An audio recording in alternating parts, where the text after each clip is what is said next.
Tennessee's got 10 hard commits I see for 2023, top 15 in the nation. So things are going pretty well.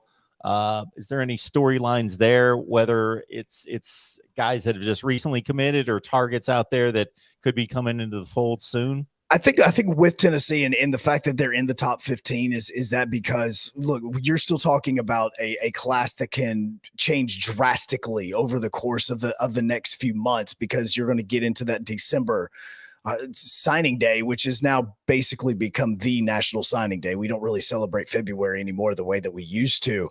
But when you're looking at the amount of 4-stars that are coming in, you do have the 5-star quarterback that's coming in from Long Beach State. And look, this is a clash right now that is something that Tennessee has not seen in a few years. And I think that a lot of people with Josh Heupel knew that the road was going to be extremely bumpy. They've went through a couple of coaches. They've had to see everything that's going on. They've went through a couple of athletic directors. They had a ton of drama when it came to trying to hire a new head coach, when it became, Jeremy Pruitt. And then after the Jeremy Pruitt debacle, you then had, UCF's athletic director comes in. And then after he comes in, he just brings in UCF's head coach. And you're thinking, well, this is okay. You just did this. I don't care how much money you spent on a coaching search.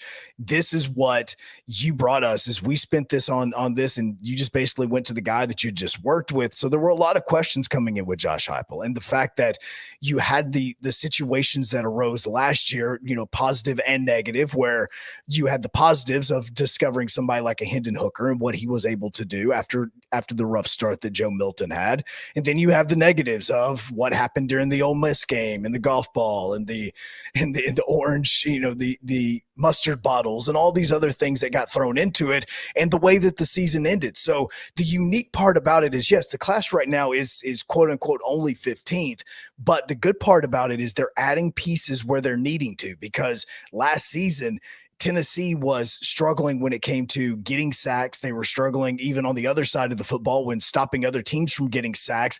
The quarterback position has been up and down periodically as far as depth is concerned, because when you're playing in the SEC, your quarterback and possibly any other member of your offensive team isn't going to be out there for every single play, because somebody is going to get hurt. We saw that a lot with their offensive line last season. And to be able to build this depth, and I think that's going to be the biggest part about this, is even bringing in somebody like Ethan Davis, who's a tight end right now for the Tennessee Vols. It is a hard commitment for them at the moment.